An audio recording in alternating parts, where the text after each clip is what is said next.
From the Weather NorCal Command Center, this is your Evening Update. Well, good evening, everyone. It doesn't matter what day of the week it is. It's Mother Nature. And, I'm tracking all kinds of things here today, making for a very busy day. And I got to tell you, of course, tracking the fires. That's, of course, the top priority. We're tracking Hurricane Hillary. A lot going on there because it's obviously going to impact more to our south, but it is going to have an impact on our weather nonetheless.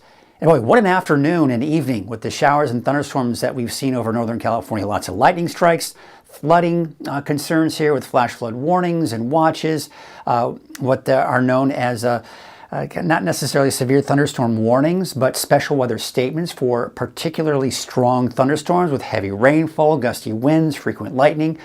So a very active day today. And I'm expecting more activity over the next few days in the form of rain and in the form of, unfortunately, more thunderstorms in the forecast as well. Let's start with the fires. Of course, that's the biggest concern for a lot of people. This is where we're seeing most of the activity. This is really where we've seen most of the activity. These are the fire perimeters kind of zoomed out, and you can just see all the little red areas where we have all of the many fires in the area and the fire perimeters. These are the latest fire perimeters that we are looking at right now. So let's take a look at some of the bigger fires and where they are in relation to specific communities. Now again, I keep saying this every time I show this map, is that this is just a basic idea to give you an idea of how far the outer perimeter of the fire is from your particular community that you may be interested in or may even live in. Now you can of course see that we have about 9 miles from Klamath River for the head fire. The north end of the head fire is about 2.6 miles from Horse Creek. But now of course we've got to be a little bit more concerned about the den fire, which is north of Horse Creek, a little bit closer there at 1.6. For Scott Bar, about 0.8. That's pretty much the way it has been, even though the fire has grown a bit, not much closer out to the Scott Bar area. Let's take you to the south and a couple of things to look at. Of course, the head fire is about 21 miles from Etna, but another fire we've got to be concerned about here is the Scott fire. That one's a little bit closer to Etna at about 14.2 miles. Now to Fort Jones, the head fire is 13.3, and to Wairika, it's approximately 17.9 miles there. Now we take a look at the west side of the head fire. Looks like about 7.5 miles from Syed Valley.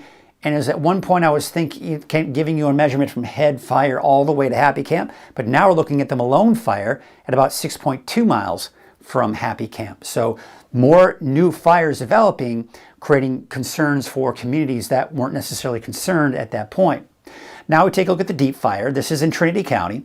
There you can see about 15 miles from Coffee Creek, 11.4 miles from Trinity Center, about 6.7 miles from Covington Mill, about a mile closer as of 24 hours ago, now at 3.1 miles from the Trinity Alps Resort. Now let's take you southward. Here's a look at Highway 299. It has moved a little bit closer to these communities because it has grown a little bit to the south. 11.4 miles from Weaverville, 13.3 miles from Junction City, and about 13.7 miles from Helena. So again, still pretty far from those communities on Highway 299, but certainly something worth tracking and monitoring. All right, that's pretty much it for the fires in the Northstate. Now we take a look at the smoke forecast. And of course, you can see here that we do have that smoke move a little bit closer, then it retreats as we go into Sunday morning. So really not going to see much in the way of smoke for the valley. But there's a reason for that, and that's because rain. Yeah, there could be some rain tomorrow morning in the valley. But most of the smoke will be off to the north and to the west. Then we go into Sunday afternoon. That smoke may get a little bit closer because by then the rain will have moved out of the valley, and we could maybe be looking at some smoke here late in the day on Sunday. All right, after the fires and the smoke, here's the deal. We've got Hurricane Hillary that I got my eyes on right now. That's going to be bringing rain and thunderstorms for both Sunday and Monday, and some of that moisture may linger on into Tuesday of next week as well. Now, there's going to be less thunderstorm activity next week, so we have that to look forward to. Last week, this weekend, I mean, what a nightmare it's been for us, right? It's been every single day, these thunderstorms, these lightnings, and of course, producing new fires. We need it to stop. And hopefully, by at least Tuesday or Wednesday of next week, it will have stopped. Fingers crossed at this point, right? But another thing that we're tracking are the temperatures. You think of how hot it was last week, right? Temperatures over 110 degrees. Temperatures dropping below normal through next week. So it looks like we're getting some relief from the heat as well. All right, so for tonight, the clouds moving in, showers moving in late tonight, early tomorrow morning as well. Now you can see the showers coming from those clouds. It's going to be mainly in the morning. By the afternoon, it's going to be in the form of just some clouds. But temperatures upper 80s to about 90s. So again, temperatures are going to be cooler. We've got more showers. We've even got thunderstorms in the forecast for the higher elevations. Once again, yeah, right, for your Sunday. Just a big sigh. I mean, nobody wants to hear about this anymore. I don't want to talk about lightning strikes anymore, but that's the reality of it, right? So here's Futurecast. Let's take you through tonight. We're actually going to see some activity kind of coming in from the west. Now, this is actually the first shot of moisture coming in from Hillary, but it's not going to bring us a ton of rain. But it is going to bring us there. You can see tomorrow morning at 5 a.m., we've got the showers moving into Redding, Red Bluff, Chico, and of course eastward. Nothing yet to the west of that. Now we kind of go into the noon hour. Now that rain's kind of pushing to the north and west, but you see we're also seeing some thunderstorms unfortunately begin to develop as well. Still some clouds in the valley, but it should start to dry out by around the noon hour. Most of the rain to the north and off to the east, and of course not to mention off along the coast. By 6 p.m. tomorrow, we could see a pop-up shower or thunderstorm, but since we have a lot of this cloud cover out here, we're not going to be looking at a lot of convective thunderstorms. So that is going to really kind of help to impede some of that thunderstorm development. But again, I still think we can see thunderstorms tomorrow afternoon. All right, this is the second shot of moisture coming in from Hillary. This one is going to pack a bigger punch as far as rain is concerned. Now, could we see some embedded thunderstorms in there? Absolutely, but we're also talking about some heavier rainfall and more widespread rainfall to the east. This is 3 a.m. on Monday. We're seeing some of the light showers for Redding and Red Bluff and Chico, but to the west of that, things are fairly dry. Now, we're going to kind of see that moisture kind of wrap around an area of low pressure. And where we need the rain really is off into places like NorCal. Of course, we could use the rain here as well. But it doesn't look like it's going to push much more to the north and west. You'll see that here as we take you through the day on Monday. You see how that line kind of stops right there at about Del Norte County. And there could be some embedded thunderstorms in here, otherwise in the form of rain. Could see some embedded thunderstorms in there as well. Then we go into 6 p.m. on Monday. There's some rain. There's some thunderstorms beginning to develop down to the south. Could even get close to Chico area as well. And then by Monday night, it looks like it might be done as far as most of the rain. Now, as I mentioned, there may be some lingering activity on Tuesday. But after that, it's done. So how are the rainfall totals looking? Well, there's that first shot of rain. You see how it's not much, but there's that second shot of moisture coming in as we go into Monday. And now you're talking a half of an inch to over an inch once all is said and done in the eastern mountains. As you head westward, it gets less and less. And of course, the valley sees much less as well. But yeah, wouldn't it be nice if we could be talking about some rain in Crescent City and Del Norte County in general? Just not much going on there. Most of it's going to be to the east of that. All right, let's take a look at Hillary, see what the category is. Now, at this point, we are seeing Hillary really begin to weaken significantly as it gets into the colder waters of the Pacific. So that's great news. I mean, just this morning was a Category 4 hurricane, but now it's just moved off into the colder waters. That eye is less organized. Now it's a Category 2, Category 1 by the time it does make its way into landfall, and a tropical storm from the north end of Baja, meaning winds about still pretty strong at 70 miles per hour. Still a tropical storm for Southern California, and even still looks like at this point possibly still a tropical storm with 40-mile-an-hour winds going off into Nevada. Now, could this have an impact us in the form of winds? Something we're going to have to watch and monitor here very closely.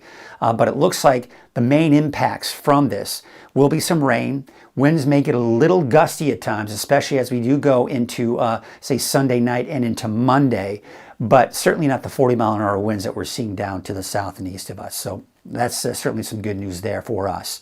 Let's take a look at what we've got here. You can see there's all kinds of watches and warnings and tropical storm warnings, tropical storm watches, just depending on where you are down into Southern California and not to mention the Baja. Now, the winds, this is of course where the strongest winds are going to be, where the main path of the storm is, and then kind of the outer fringes of that, the winds are still very strong. So we're going to be hearing about storm damage just from the winds alone. But it's not just the winds that we've got to be concerned about, it's the amount of rainfall that we're going to see. Flooding is going to be a concern for all of these areas that are in the blue, and not to mention into the green as well. Mudslides, debris flows in Southern California. We're going to be hearing about it. We're going to be hearing about it in Baja as well. So you can see here where the kind of the main track of the storm is right here. And this is where we're seeing the heaviest rainfall. You see the whites here, that's 6, 7, 8, 9 inches of rain. That's also the case as we go into Southern California as well. So this is why we're talking about a historical event for Southern California as Hillary moves on through, at least at that point, a tropical storm. All right, I need to take a breath. You need to take a breath. This is one of those things where we've been talking about a lot. We started with fires. Then we started talking about rain in Northern California. Then we started talking about a hurricane and its impacts for our neighbors to the south. Let's get back to here locally. And now tonight, we're going to see the clouds moving in. We're going to be looking at showers developing from east, working their way westward late tonight, early tomorrow morning, and then eventually working their way westward along the coast here as we go into tomorrow. So here's what we've got. Heavy rainfall. Could see some thunderstorms in there as well. For the valley, we're starting off with morning showers, but by the afternoon, just some clouds and mainly dry conditions for the second half of the day on Sunday for the valley. Here's a look at your 7-day outlook. So there it is. Showers for everyone. Mountains, valley, even the coast, seeing some of those showers. I think we could still see some thunderstorms tomorrow, but not nearly as active as what we're seeing here today. More showers and thunderstorms possibly on Monday. I know, more lightning strikes, right? But at least we'll be accompanied by some decent rain. Monday is going to be the day that we get some pretty good rain, especially in the eastern mountains. That's where we really get that push of moisture coming in from Hillary.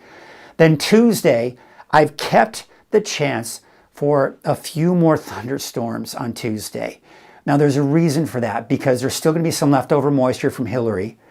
And with the sunny skies to start off the day, we could see convective thunderstorms develop. And we just don't want that. So I'm really hoping that I'll be able to pull this from the forecast in the next day or two. But look at this. By Wednesday, Thursday, into that next weekend, I'm not seeing any showers. I'm not seeing any thunderstorms. What we're seeing here on Friday is a weak disturbance that could bring some light showers, but not thunderstorms for places like Mount Shasta and Alturas. But even to the south in Susanville, I don't anticipate that for your Friday. Here's what we have in store for us in the valley. We've got the morning showers drying out by the afternoon for your Sunday.